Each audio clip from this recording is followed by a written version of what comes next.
بسم الله الرحمن الرحيم. طبعا واضح ان في برضه يمكن دي ميزه فريق البطوله اللي بيلعب على بطوله، يعني فرصه عمر نادي الزمالك وكابتن حسن شحاته وكل الجهاز الفني اللي معاه ان هو حقق بطوله الكاس في الوقت الحالي، تبقى بدايه مبشره لجماهير الزمالك اللي صبرت اكثر من 6-7 سنين. أيوة. نفس الموضوع كمان بالنسبه لكابتن حسن شحاته وجهازه، ان بدايه تبقى قويه جدا انه يكسب كاس ويلعب الدوري وهو حامل مع كاس مصر. اعتقد ان دي كان امور لها تمييز. النقطه الثانيه كمان هي الاستفاده من بعض اللعيبه اللي جم نادي الزمالك في فتره الاستقطابات، اضافوا بشكل كبير جدا، بالاضافه طبعا الى ثبات التشكيل الى حد ما في المباراتين. ده يمكن ادى نوع من انواع الافضل لنادي الزمالك.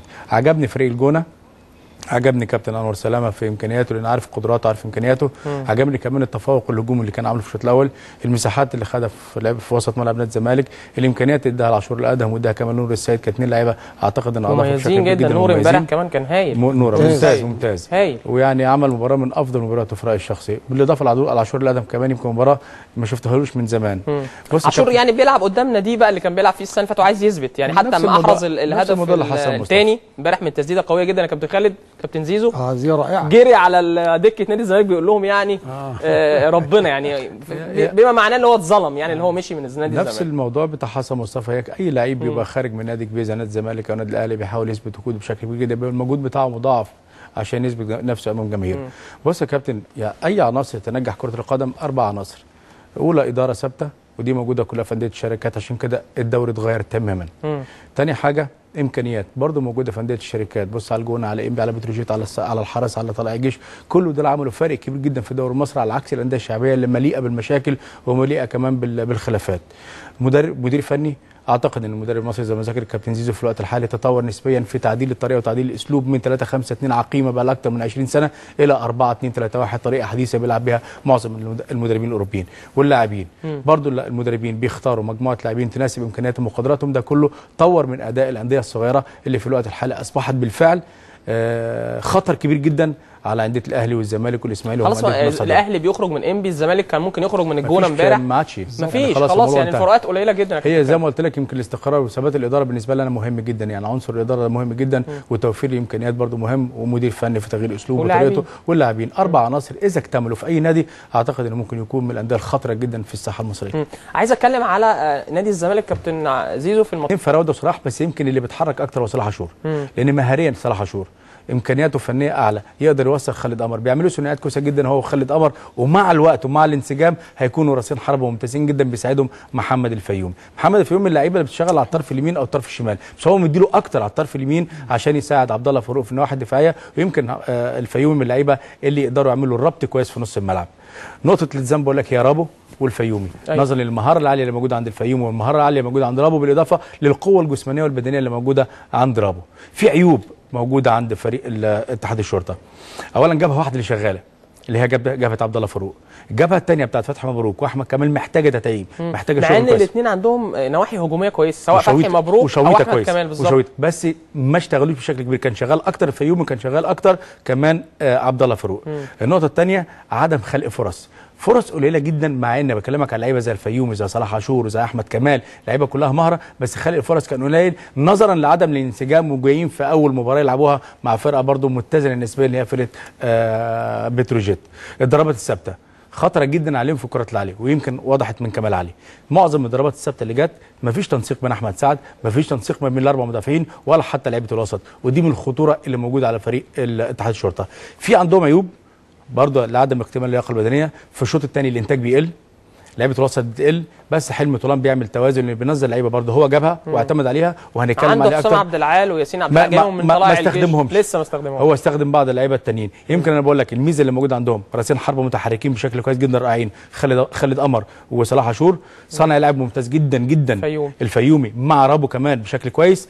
عندهم حاجه كويسه بيعملوها لما بيكون في تكتل، هو التسديد الثابت او المتحرك عن ثلاث لعيبه، احمد كمال والفيومي وكمان خالد قمر. دول 3 لعيبه بيشتغل بيهم الكابتن حلمي كرابحه في التسديد الثابت او المتحرك لما يكون في تكتل، لما يكون في 3-5-2 حسب مجريات اللقاء. طيب كابتن زيزو، لو رحنا بقى الناحيه الثانيه نادي دي امبي ومعاك كابتن مختار السنه دي في اول موسم ليه مع الفريق، وامبي عنده دفعه معنويه قويه جدا بعد ما خرج النادي الاهلي. برضه تامين كويس جدا لنادي امبي في نص الملعب، كان عامل كثافه عديه لنادي امبي في نص الملعب، وكانت الطريقه اللي بيلعبها كان طريقه 4-1-4-1. 4-1 اللي هو الواحد اللي هو مانو، والاربعه اللي قدامه كان معروف ان هو كهربا وعادل مصطفى ونادي العشرة قبل ما يخرج، وبعدين محمد صبحي. كان قدامه احمد رؤوف. النهارده اعتقاد الشخص ان هيلعب 4-3-2-1. الاثنين اللي هم الثلاثه اللي هم صبحي والعشري وصالح جمعه. هو خرج على فكره النادي العشري في الشوط الثاني لسوء مستوى وعدم تنفيذ تعليمات، ما كانتش اصابه، ونزل صالح جمعه اللي كان ممتاز جدا في الشوط الثاني في ماتش النادي الاهلي. انا في رايي النهارده هيلعب بطرفين الملعب، هو عادل مصطفى ومحمد ابو العلا على الطرفين، ويلعب بثلاثه ارتكاز لان قيمه فريق اتحاد الشرطه بنص ملعبه، فعشان كده هيعمل كثافه بعادل مصطفى ومحمد ابو العلا والثلاثه صبحي والعشري ونادر، على ان يدي العشري حته التامين مع مانو ومع كمان عمرو فهيم في حته التامين في قلبين الدفاع، لان اتحاد الشرطه بيلعب براسين حربه. اللي مش هيتواجد في مباراه اتحاد الشرطه على عكس مباراه الاهلي، اولا يا كابتن المساحات اللي كانت موجوده في ماتش الاهلي مش هتلاقيها النهارده. محتاج اتحاد الشرطه مش هيدي الامبي، محتاج مجهود اكتر من لعيبه امبي في ناحيه الاطراف اذا كان محمد ناصف واسامه رجب، محتاج اكتر كمان صناعه اللعب من ابو العلا وعادل مصطفى. ثانيا هيلاقي ضغط موجود في كل مكان في الملعب من صلاح عاشور ومن خالد قمر ومن رابو ولاعيبه كتير جدا في نص الملعب وسعيد كمال واحمد كمال، مش زي الضغط اللي كان موجود في النادي الاهلي. مش هيلاقي الاخطاء الدفاعيه اللي كانت متواجده في النادي الاهلي، على العكس ان هم كانوا بيلعبوا ثلاثه وساعات كانوا بيضربوا على خط واحد، برده مش هيلاقي النهارده لان في تامين دفاعي من احمد دودار موجود وحسام عبد الجواد بيساعدهم رابو وبيساعدهم كمان واحد زي سعيد كمال. كل دي امور هتصعب النهارده على كابتن مختار. ليه؟ لان حلم طولان لا يترك ولو ربع متر مساحه. دي انا شفتها في المباراه اللي كانت امام طلائع امام بتروجيت. عمل مباراه تكتيكيا في الشوط الاول على التامين بدون اي مساحات تترك، عشان كده هتلاقي في صعوبه النهارده موجوده لصالح جمعه، صعوبه لعادل مصطفى، وصعوبه لاحمد لابو العلا. النقطه الثانيه ان حلم طولان برضو بنفس النهج وبنفس الطريقه ممكن تكون 4-1-3-2، الواحد اللي هو رابو، الثلاثه اللي هم يبقوا موجودين عندك احمد كمال والفيوم وسعيد كمال ناحيه اليمين عشان يعمل بلوك اكتر على عادل مصطفى وابو العلا في الناحيه اليسرى اللي فيها محمد ناصف، اثنين قدامهم على طول اللي هو هيبقى واحد اللي هو احمد رؤوف، اثنين صلاح عاشور وخالد قمر، الاثنين دول رؤوس حربه، منهم واحد دايما بيتحرك لتحت او لفوق اللي هو صلاح عاشور. لا صلاح عاشور. خالد قمر ثابت كتير جدا لانه لاعب محطه، يعني محطه كويسه وبيشوط كويس جدا وعنده امكانيات فنيه عاليه جدا، قوه جسمانيه عاليه، ودي ممكن تتعب انبي في الكرات العاليه لان برضه فريق اتحاد الشرطه بيلعب الضربات الثابته بشكل ممتاز. طيب كابتن زيزو، جابها واحده قلت لك يمكن جابت احمد كمال وجابت كمان فتحي مبروك مش شغاله بشكل كبير جدا، حتى في المباراه اللي فاتت كانت مع بتروجيت. نفس القصه النهارده عبد الله فاروق شغال مع سعيد كمال، شغال مع الفيومي، ساعات بيروح صلاح عاشور، ده اللي يمكن عمل كثره كتير جدا. يمكن اللي مدي كده ان ما فيش ان واحد دفاعيه عاليه للتغطيه مع محمد ناصف، يعني محمد ناصف في اوقات كتير جدا بيكون لوحده، لا موجود نادر العشري وانا مش شايفه موجود خالص طول الشوط الاول في اي دور دفاعي، وده دور الاول هو الدور الدفاعي. ثانيا كمان ابو العلا ما بيدافعش كويس، وعادل مصطفى لما يكون على الشمال ما بيدافعش كويس جدا.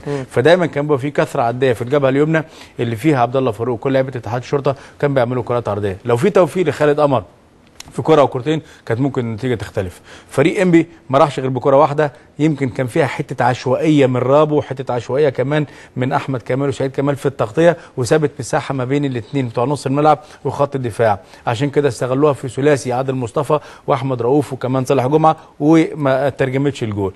بص فريق اتحاد الشرطه في رايي لعب بطريقتين مختلفتين، دفاعيا لعب 4-1-3-2، الواحد اللي هو رابو اتكلمنا عليه قبل المباراه، واربع مدافعين مبروك وحسام عبد الجواد ودويدر وفاروق، ثلاثه قدام على طول احمد كمال والفيوم وسعيد كمال، واثنين رؤوس حربه خالد قمر وصلاح عاشور. دي دفاعيا. هجوميا كانت بتحاول بشكل ثاني خالص، بيلعب ب3-4-3، ثلاثه اللي هم ثابتين مبروك وحسام عبد الجواد ودويدر موجودين، كان بيزيد عبد الله فاروق موجود في نص الملعب مع احمد كمال والفيوم وسعيد كمال، وكان بيزيد مع الفيومي بيروح مع صلاح عاشور ومع خالد قمر، يعني ثلاث لاعبين في الخط الامامي، فيومي يمين وصلاح عاشور وخالد قمر، ده اللي كان بيعمل برده حته الكثره العاديه على لعيبه انبي في خط الدفاع.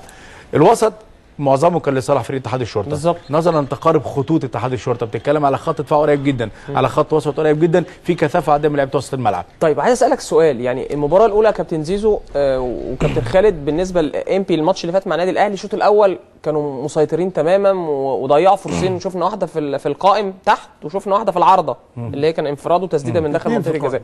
النهارده امبي من الناحيه الهجوميه اقل شويه. الكابتن ما احنا اتكلمنا، قلت لك المساحات اللي كانت موجوده في ماتش امبي مش هتلاقيها في ماتش الاهلي، الفراغات اللي في نص الملعب مش موجوده، الضغط اللي ما كانش موجود في ماتش الاهلي هتلاقيها النهارده، ضغط من وجود من لعيبه اتحاد الشرطه. يعني صلاح عاشور بيضغط، مستوى الدفع كمان اتحاد الشرطه، هتلاقي صلاح عاشور بيضغط، الفيومي بيضغط، رابو بيضغط، سعيد كمال بيضغط، نفس الموضوع احمد كمال. كل ده عامل صعوبه كبيره جدا على التواجد بتاع فريق انبي. بالاضافه برضو انبي في الماتش اللي فات يا كابتن بتاع النادي الاهلي كان عنده كهربا وعنده صبحي، والاثنين اسرع بكتير من محمد ابو العلا، مع احترامه وتقديره، هو لاعب ممتاز، بس كان في سرعه في نقل الهجمه، وده كان مخلي في افضليه لفريق دي الكره طبعا الاختراق. بيومي مخرجنا على طول بيرد علينا وبيجيب لنا الهجمات اللي احنا كنا بنتكلم عليها. طبعا زي ما قلت لك تقارب الخطوط، وبعدين وجود اللاعبين راس حربه ممتازين بالنسبه لاتحاد الشرطه، ده اللي عامل فريق قدام.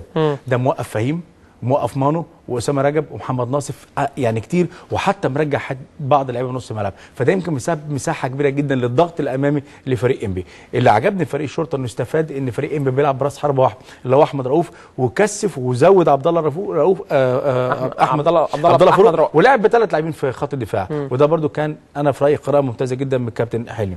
بص، لو وجود العشري ده رقم واحد، العشري لازم انا في رايي يخرج وينزل يا اما صبحي لعيب سريع، لو وجود في الناحيه الهجوميه انا حتى دفاعيا، بس هو يعني نادي العشري دايما قصته او الواجبات بتاعته اساسا دفاعيه، وساعات بنشوفه كده بيتقدم عنده تسديدات. صالح جمعه بيعملها، صالح جمعه بيعملها، محمد صبحي بيعملها، محتاج لاعب في الحته اللي تحت دي يغطي على الطرفين، مش موجود خالص العشري. انا حتى في مباراه الاهلي ما كان سيء جدا في الشوط الاول. فطبعا لو وجود للعشري ممكن يشوف لاعب اسرع. برده نفس الموضوع ابو العلا، ممكن يكون يعني وفاه والدته مأثر عليه كتير جدا، فبرده محتاج لاعب يكون اسرع انشط يوقف. مين يا كابتن مين التغيير ممكن يكون بالنسبه يعني برده عندك هنا مثلا في عندك الحلواني ممكن يكون لاعب كويس جدا. اعتقد تعديل الطريقه يا كابتن كريم بنزول ديفونيه مع احمد رؤوف ممكن توقف نص ملعب فريق اتحاد الشرطه، وتدي افضليه اكتر كمان على خط الدفاع، وترجع عبد الله فاروق، وتقل كمان من الناحيه الهجوميه بالنسبه لاتحاد الشرطه.